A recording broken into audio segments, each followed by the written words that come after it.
Old iron. One day, James had to wait at the station till Edward and his train came in. This made him cross. Ugh, late again! Edward laughed, and James fumed away. After James had finished his work, he went back to the yard and puffed onto the turntable.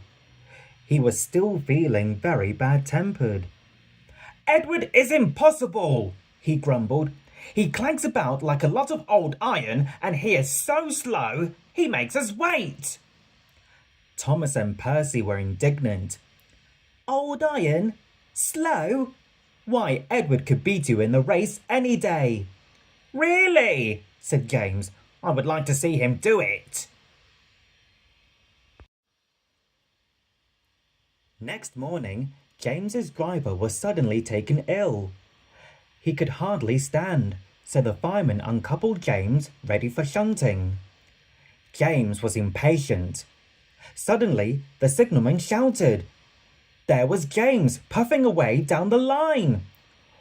All traffic halted, he announced at last. Then he told the fireman what had happened. 2 boys were on James's footplate, fiddling with his controls. Phew. They tumbled off and ran when James started. Brrring! The signalman answered the telephone. Yes? He's here. Right. I'll tell him. The inspector is coming at once. He wants a shunter's pole and a coil of wire rope. What for? Wondered the fireman.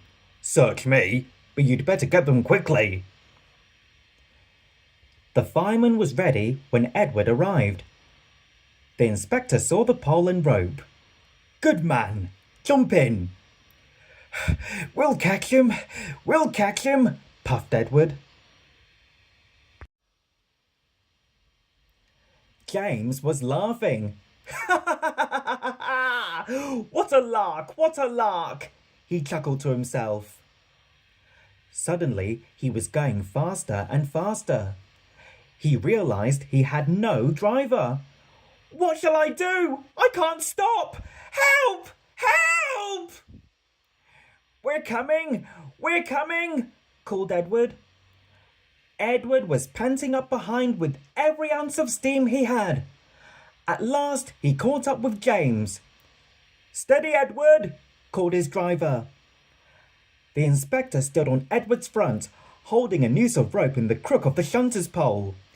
He was trying to slip it over James's buffer. The engine swayed and lurched. At last, got him, he shouted.